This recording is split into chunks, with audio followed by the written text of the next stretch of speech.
Hello and welcome to all.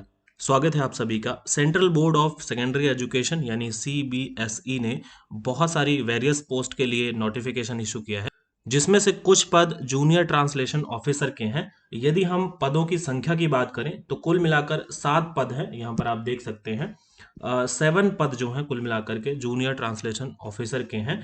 Group B की post है, जैसा कि आप सभी जानते हैं, और पे लेवल इसका जो है वो 6 है। यदि हम रिजर्वेशन की बात करें तो आप देखेंगे कि जो अनरिजर्व में वैकेंसी हैं वो कुल 3 है, और ईडब्ल्यूएस में 1 है, और ओबीसी यानी कि नॉन क्रीमी लेयर ओबीसी में 2 वैकेंसी हैं। एसटी में कोई वैकेंसी नहीं है और एससी में 1 वैकेंसी है। इस वैकेंसी के लिए आप 12 मार्च से लेकर के 11 अप्रैल तक अप्लाई कर सकते हैं। कुल मिलाकर आपको 1 महीने का समय मिला है।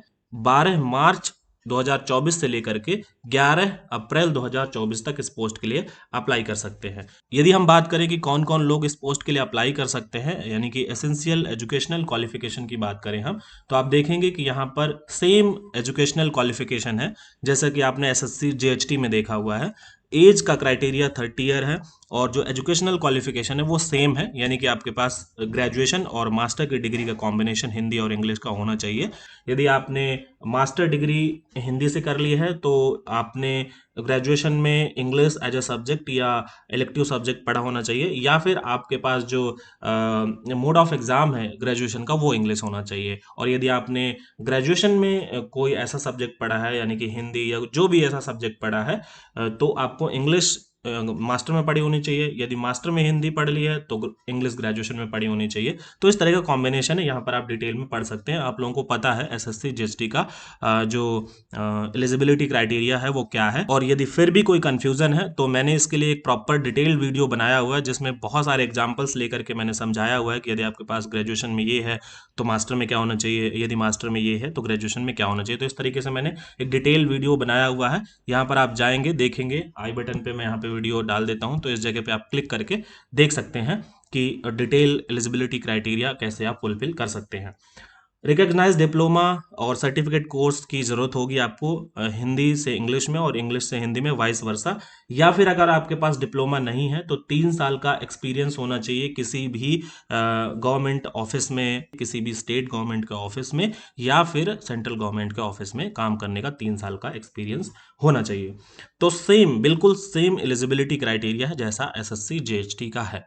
एज रिलैक्सेशन का मैंने बताया, जैसे कि यदि आप ओबीसी से हैं तो आपको 3 साल का एज रिलैक्सेशन मिलेगा, और यदि आप एससी और एसटी से हैं तो 5 साल का एज रिलैक्सेशन आपको मिलेगा। नोटिफिकेशन आपको ये जो एडवर्टीजमेंट का है वो डिस्क्रिप्शन में मिल जाएगा, या फिर आप हमारा टेलीग्राम चैनल ज्वाइन कर लीजिए, वहां पर आपको ये नोटिफिकेशन मिल जाएगा। जो एग्जामिनेशन की फ़ी है वो 1500 रुपये है ग्रुप ए की पोस्ट के लिए, और ग्रुप बी और सी पोस्ट के लिए 800 रुपीज़ की जो है वो फ़ी है। एससी एसटी पीडब्ल्यूडी और एक्स सर्विसमैन या फिर वोमेन्स या रेगुलर सीबीएसई एम्प्लॉयज़ के लिए आपको कोई भी फ़ी नहीं पे करनी है, यानी कि निल है। अब इसका जो एग्ज़ाम है वो किस तरीके का होगा, कैसे कैसे एग्ज़ाम का पैटर्न होगा। तो एग्ज़ाम पैटर्न और एग्ज़ाम स्कीम की अगर हम बात करें तो यहाँ पर आप देखेंगे जूनियर ट्रांसलेशन ऑफिसर। तो एग्ज़ाम जो रहेगा वो ऑब्जेक्टिव में रहेगा, एमसीक्यू बेस्ड क्वेश्चन रहेगा, और ये कंप्यूटर पे नहीं, ये ओएमआर पे आपका एग्ज़ाम होगा। यानी कि आपको एक आंसर शीट मिलेगी और उसमें आपको गोले भरने होंगे। आप में से बहुत सारे स्टूडेंट्स ने ऐसे ओएमआर सीट पे एग्ज़ाम इससे पहले दिया होगा। जो पूरा पेपर होगा वो 3 पार्ट में डिवाइड होगा, पार्ट 1, पार्ट 2 और पार्ट 3। पार्ट 1 में 30 क्वेश्चंस होंगे और हर एक क्वेश्चन के लिए 2 मार्क्स दिए जाएंगे, यानी कि 30 क्वेश्चन 60 मार्क्स। पार्ट 1 में आपसे जो पूछा जाएगा general knowledge and current affair, comparative literature, awareness about school education, examination board and its administration के बारे में आपसे 30 क्वेश्चन पूछे जाएंगे, जिसके लिए आपको 60 मार्क्स मिलेंगे। पार्ट 2 में जो रहेगा वो रीजनिंग और मैथमेटिकल एबिलिटी रहेंगी, जिसके 20 क्वेश्चंस पूछे जाएंगे और 40 मार्क्स के क्वेश्चन रहेंगे। और पार्ट 3 में हिंदी और इंग्लिश की जो हिस्ट्री रही है उसमें से प्रश्न पूछे जाएंगे, और इसके बाद इसके जो डेवलपमेंट हुए हैं जिनमें पॉपुलर हिंदी और इंग्लिश के नोवेल हैं वो पूछे जाएंगे। उसमें से नोवेल के अलावा प्ले और स्टोरी, ऐसे, क्रिटिक्स एंड पोएट्री वगैरह इससे आपसे पूछे जाएंगे, हिंदी और इंग्लिश के दोनों के। हिंदी और इंग्लिश ग्रामर पूछी जाएगी आपसे, और इसके अलावा it's uses, modern Hindi, and English literature and it's analysis. तो मॉडर्न हिंदी और इंग्लिश लिटरेचर और इसका जो एनालिसिस है वो आपसे पूछा जाएगा।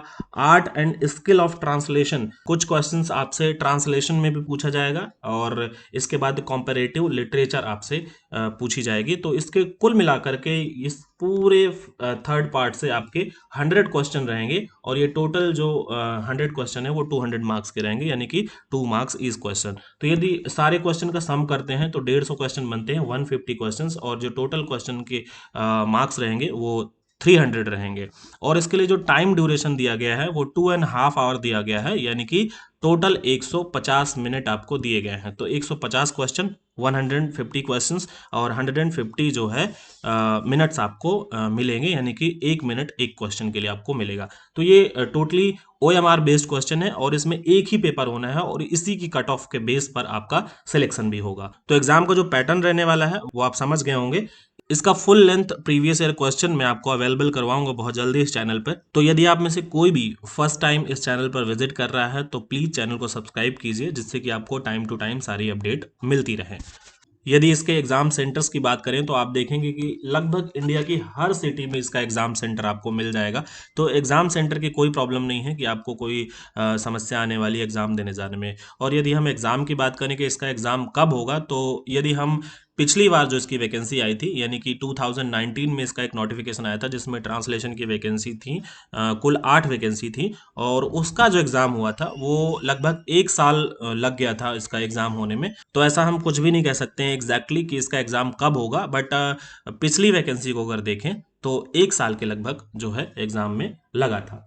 मार्किंग के लिए यहाँ पर बताया गया है कि मार्किंग में जो है हर एक क्वेश्चन के लिए 2 मार्क्स दिए जाएंगे, और यदि आप कोई भी रॉन्ग रिस्पॉन्स देते हैं तो उसके लिए आपको 0.5 मार्क्स जो है रॉन्ग रिस्पॉन्स के डिडक्ट कर लिए जाएंगे।